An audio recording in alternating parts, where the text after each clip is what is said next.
Madate TV.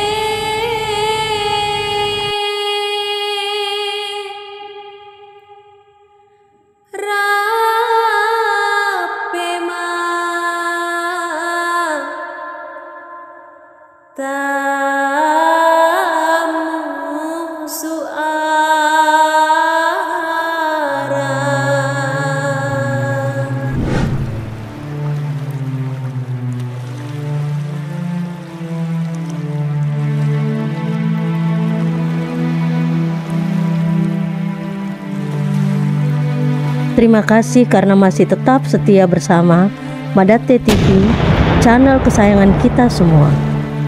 Pembahasan kita kali ini masih kelanjutan dari dua konten sebelumnya terkait nafas terakhir para tokoh dalam koalisi perjuangan Amanah Wewang menentang Belanda.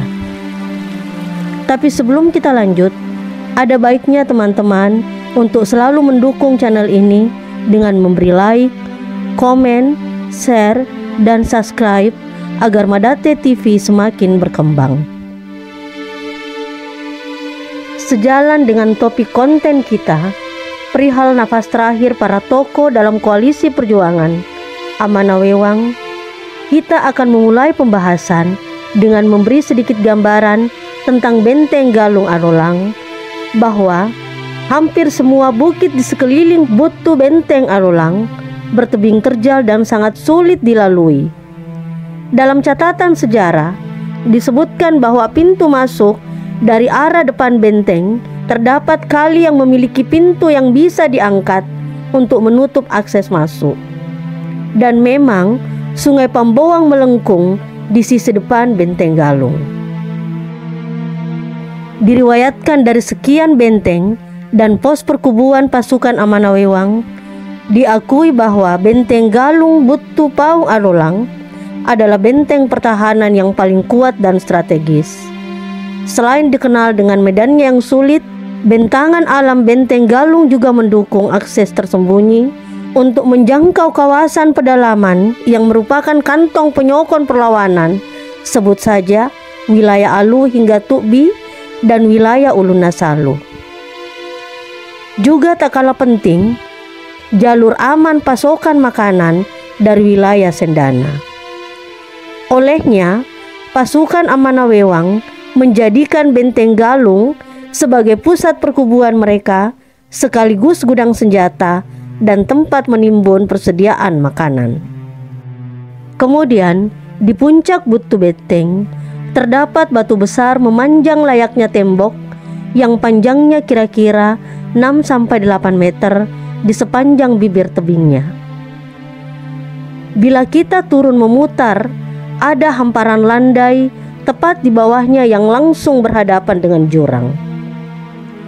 Di Benteng Galung sudah lama dipersiapkan batu-batu besar yang diikat dengan rotan, sehingga tercatat beberapa kali serangan Belanda berhasil dipatahkan, sebab ketika serdadu-serdadu itu memanjat tebing menuju benteng, pasukan Amanah Patolawali memutus rotan pengikat batu-batu besar tadi. Banyak dari para penyerang tewas bukan karena peluru, tetapi justru tertabrak batu besar.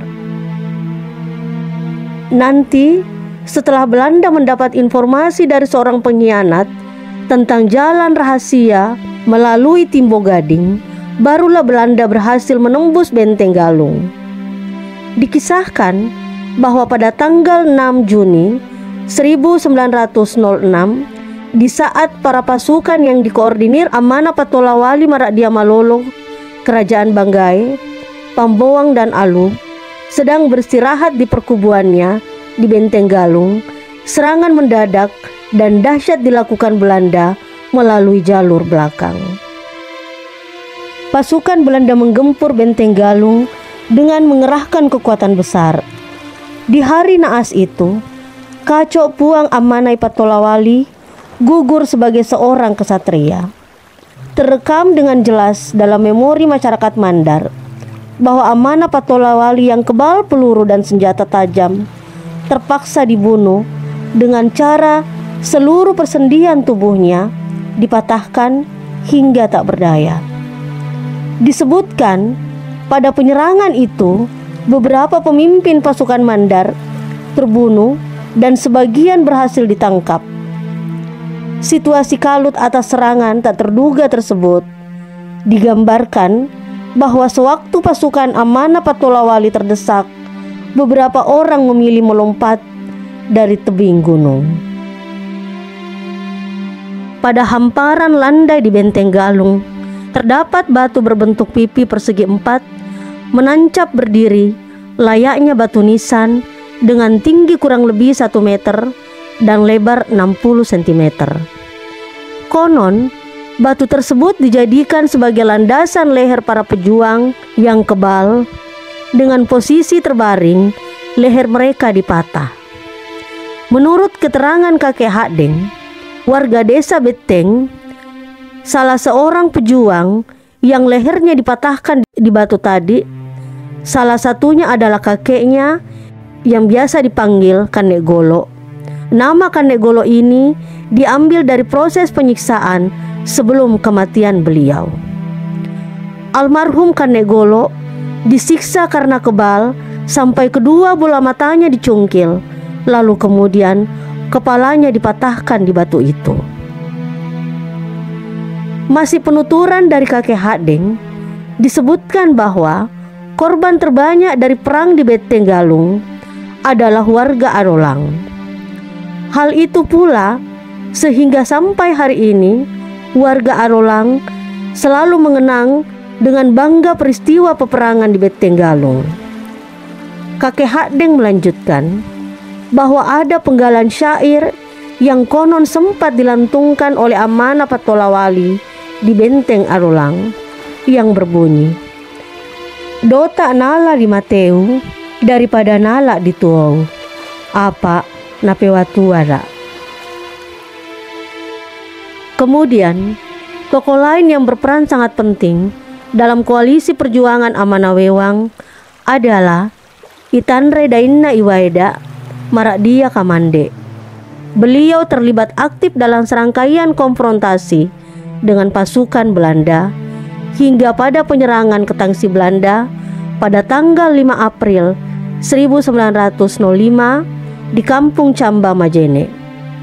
Tercatat bahwa Marakdia Kamande jugalah yang mengeksekusi tawanan yang terdiri dari 2 ofisir Belanda dan 1 kopral Ambon yang berhasil ditangkap saat penyerangan ke Tangsi Belanda. Marakdia Kamande dikenal sebagai seorang pemberani dan kebal terhadap senjata api dan senjata tajam lainnya. Dalam perlawanannya terhadap Belanda, beliau mendirikan benteng di Rantai Kalang. Marakdia Kamande kemudian terbunuh setelah ditangkap Belanda. Kaki dan tangannya diikat, kemudian tulang punggungnya dipatahkan. Kemudian di kawasan pegunungan Ulun Nasalu pada bulan Agustus 1907, Belanda telah menduduki daerah Mesawa dan Tabone. Salah satu teman seperjuangan Amanah Wewang, yakni Daeng Majanang Marakdia Matanga, telah bersiap dan mengirim pesan kepada sisa-sisa pasukan Amanah Wewang untuk datang membantu perlawanan di Ulun Nasalu. Di pegunungan Matanga, Daeng Majanang terus mengobarkan perlawanan dengan cara bergerilya. Namun, setelah perkubuan Daeng Majanang digempur Belanda yang terletak di tepi sungai dekat Kampung Matanga, pusat perlawanan dipindah ke sebuah gunung bernama Burekong. Dalam perlawanan beliau diriwayatkan banyak dari pasukannya yang disiksa dan dibunuh secara sadis oleh Belanda, antara lain Ambenagati yang dibelah dadanya, Puak Malawang digantung di bawah kolong rumahnya. Namun, kesemuanya itu tak menyurutkan semangat juang Daeng Majanang bersama pasukannya. Hingga kemudian di daerah Mesawa, Belanda menangkap seorang pria, selanjutnya dijadikan penunjuk jalan ke Malakbo melalui Sumarorong terus menuju Benteng Burekong. Saat pertempuran di Benteng Burekong, tercatat pasukan Dain Majannang yang gugur antara lain Tomakaka Sasakan Saloko, Daeng Maluang, Andi Belo, Puak Pasendengi, Puak Iring, Daeng Senderanna, Daeng Siara, Ambe Ruga, Puak Mangguana. Setelah benteng Burekong jatuh, Daeng Majannang bersama sisa pasukannya masuk hutan, kemudian Kerate Kalang Tukbi melanjutkan gerilya. Pada tahun 1910, Daeng Majannang menerima permintaan Belanda untuk mengadakan perdamaian. Namun, setibanya di Majene, beliau dikepung dan dilucuti, lalu dibawa ke Makassar dan ditahan di benteng Rotterdam. Nanti, tahun 1914, beliau dibebaskan dan kembali ke Matanga. Sedangkan di Mamuju sendiri, setelah mengalami 2 kali kegagalan untuk merebut benteng kayu Mangiwang, kubu Belanda akhirnya berhasil menangkap salah seorang pejuang dan dipaksa untuk menunjukkan jalan rahasia yang menjadi titik lemah pertahanan benteng kayu Mangiwang. Dari informasi tersebut, maka Belanda menyerang benteng kayu Mangiwang secara besar-besaran pada tanggal 23 September 1907 melalui arah Leling yang penuh rintangan rawa-rawa yang dalam. Pada penyerangan inilah Patololipu gugur bersama 100-an lebih pasukannya sebelum benteng kayu Mangiwang benar-benar berhasil direbut oleh Belanda. Namun perlawanan terus berlanjut di bawah komando Patanabone bersama Puekna Tobudong-Budong, Daeng Macirinna, dan Kanna Sompa secara bergerilya di daerah Tondolebani.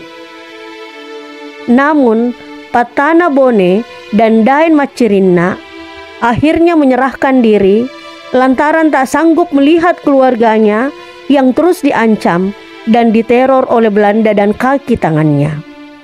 Keduanya kemudian diasingkan ke Jepara pada tahun 1909 hingga dibebaskan pada tahun 1912.